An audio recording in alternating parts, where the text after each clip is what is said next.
Merci, Monsieur le Président. Donc, je vais intervenir sur l'ensemble des rapports de Monsieur Pradal.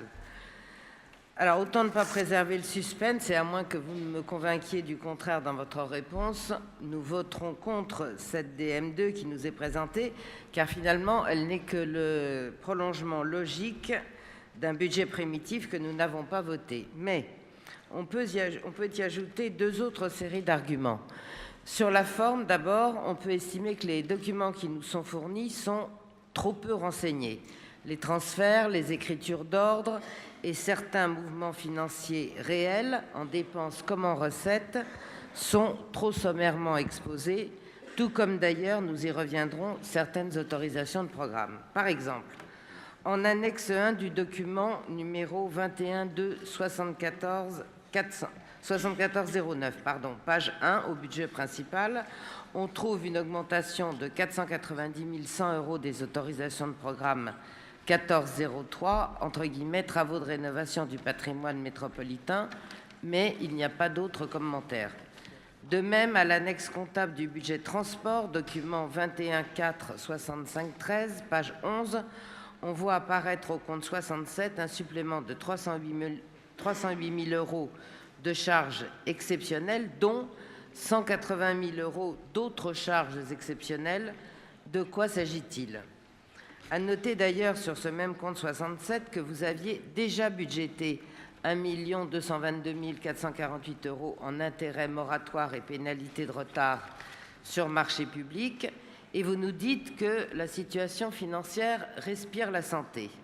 Monsieur le Président, nous ne sommes pas juste une chambre d'enregistrement et nous n'avons pas été élus pour ça. Sur le fond ensuite, certains exemples montrent que vous ne faites aucun effort pour comprimer des dépenses alors que la situation financière de notre collectivité reste malgré tout assez tendue. À l'appui de ma démonstration, je ne prendrai que les deux segments les plus significatifs, le fonctionnement dans le budget principal et l'investissement dans le budget annexe des transports.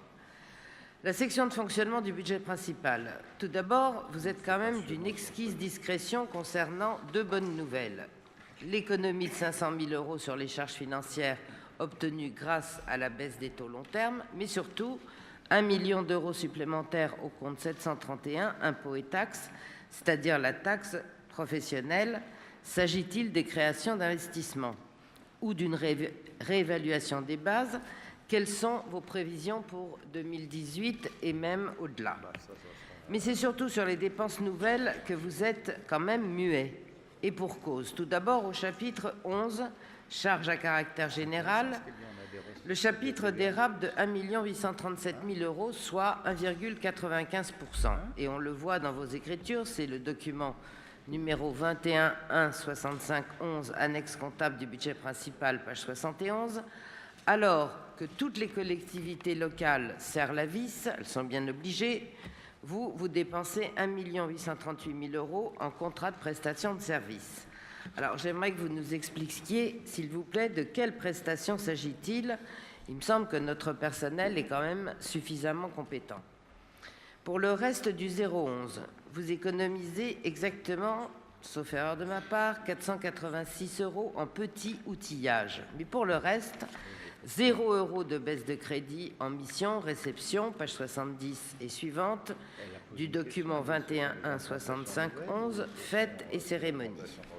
Aucune économie non plus sur le 65-316, 45 000 € de frais de représentation du président. À ce propos, je vous avais invité lors de notre dernier conseil à nous donner le bien fondé et l'utilité communautaire de ces dépenses, mais 3 mois après, pas rien. Alors, puisque vous ne les diminuez pas dans cette DBM, pouvez-vous au moins nous dire si vous comptez les utiliser totalement? Enfin, pour clore sur les dépenses de fonctionnement, je m'étonne au compte 67 et 68, document 21-1-65-11, annexe 1, page 3, de la remise gracieuse de 2 768 038 € que vous consentez à notre ancien comptable public assignataire. Ce haut fonctionnaire a certes été mis au débet, mais il était assuré par une société mutuelle des agents de Bercy. Alors je ne comprends pas bien, moi, cette bienveillance, parce que par exemple, si ma voiture est assurée tout risque et que j'ai un accident, ce n'est pas vous qui allez payer les dégâts en lieu et place de ma compagnie d'assurance. Je ne comprends pas, mais j'espère et je ne doute pas que vous me l'expliquiez. Nous gagnons en effet péniblement 500 000 € de frais financiers et 1 million d'euros d'impôts nouveaux. Alors, ne jetons pas le double au fond de la Méditerranée. Venons-en maintenant au second et dernier focus, c'est-à-dire sur la section d'investissement du budget annexe des transports. L'annexe comptable numéro 21 4 75 13 nous en dit peu. Les variations des flux financiers réels sont marginales, surtout en fonctionnement. Et il faut aller regarder l'annexe A1 pour constater l'énormité de la dette métropolitaine logée dans cette annexe. On voit page 26 du fascicule, 21 4 75 13, qui est l'annexe comptable du budget transport, que le capital restant dû au 1er janvier 2017 est très exactement de 529 837 835 €. Donc, sans compter la dette figurant au budget principal. Je redonne ce chiffre astronomique pour clore cette discussion à ce sujet, parce que ce sont vos écritures.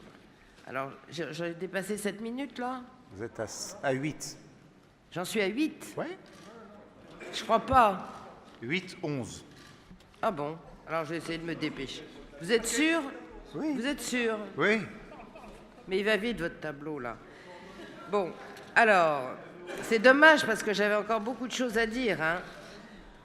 Alors, je vais essayer de... Bon, mais comme le diable se cache dans les détails, j'en viens à une obscure ligne budgétaire au sein de l'annexe 21 2 74 05. Au milieu des rephasages des autorisations de programme, c'est-à-dire des travaux futurs, on voit apparaître 2 300 000 € d'accompagnement artistique des arrêts de tramway, qui passent de 1 million à 3 millions 3.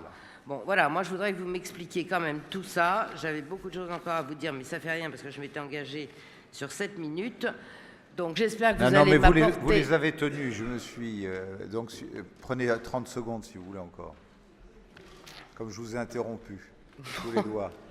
Bon, enfin, en gros, si vous voulez, j'ai quand même posé certaines questions et j'aimerais bien, mais je suis sûre que monsieur Pradal va me répondre. Voilà, donc moi, je ne voterai pas en l'état cette DM2, sauf, évidemment, à ce que vous m'apportiez des réponses à toutes ces questions sur notre budget. Merci.